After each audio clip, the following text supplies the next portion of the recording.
আমিনগাঁৱত সদৌ কামৰূপ জিলা ছাত্ৰ সন্থাৰ উদ্যোগত প্ৰতিবাদী কাৰ্যসূচী।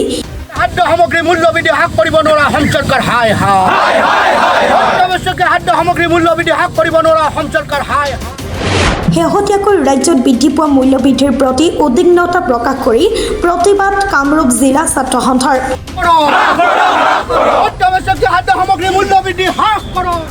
ইন্ধন, অত্যাৱশ্যকীয় সামগ্ৰী আৰু জীৱনদায়িনী ঔষধৰ মূল্যবৃদ্ধিৰ বিৰুদ্ধে জিলা আয়ুক্ত কাৰ্যালয়ত প্ৰতিবাদ কৰে আছুৰ সদস্যসকলে। মুখ্যমন্ত্ৰী হাই হাই, বিজেপি চৰকাৰ হাই হাই, কেন্দ্ৰীয় চৰকাৰ হাই হাই, অত্যাৱশ্যকীয় সামগ্ৰীৰ মূল্যবৃদ্ধি ৰোধ কৰক, জীৱনদায়িনী ঔষধৰ মূল্যবৃদ্ধি হ্ৰাস কৰক আদি শ্লোগান দি উত্তাল কৰে কামৰূপ জিলা আয়ুক্ত কাৰ্যালয়ৰ প্ৰৱেশদ্বাৰ।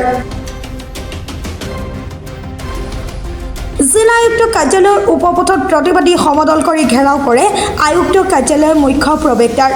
প্ৰতিবাদী কাৰ্যসূচীত উপস্থিত থাকে সদৌ অসম ছাত্ৰ সন্থাৰ কাৰ্যালয়ৰ সম্পাদক ভৱজ্যোতি ডেকাৰ লগতে শতাধিক আছুকৰ্মী।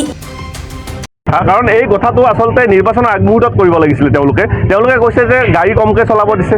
বিভিন্ন সময়ত তেওঁলোকে বিভিন্ন ধৰণৰ ৰাজহুৱা অনুষ্ঠানৰ ক্ষেত্ৰত বিভিন্ন ধৰণৰ বাধা আৰোপ কৰিছে। কথাটো হ'ল যে নিৰ্বাচনৰ আগমুহূৰ্তত তেওঁলোকে কি কৰিছিলে, এই যে হাজাৰ হাজাৰ গাড়ী লৈ পেলাই যে তেওঁলোকৰ কেণ্ডিডেটবিলাকে ৰেলী কৰিছিলে, তেওঁলোকৰ যে নিৰ্বাচনত হেলিকপ্টাৰসমূহ ব্যৱহাৰ কৰিছিলে নিৰ্বাচনৰ আগমুহূৰ্তত, তেওঁলোকৰ ব্যয় হোৱা নাছিলে নেকি? সেইবিলাক চৰকাৰী ধন ব্যয় হোৱা নাছিলে নেকি?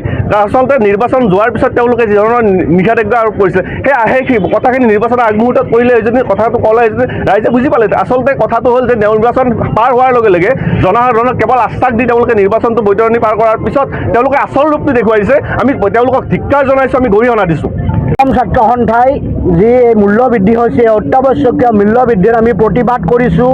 চৰকাৰখনে বাৰে বাৰে কৈ আহিছে যে আমি জনসাধাৰণক সকাহ প্ৰদান কৰিম, কিন্তু তেখেতসকলে এইটো বুজা নাই যে আমাৰ সাধাৰণ জনতা অত্যাধিক মূল্য বৃদ্ধিৰ ফলত কোঙা হৈ পৰিছে।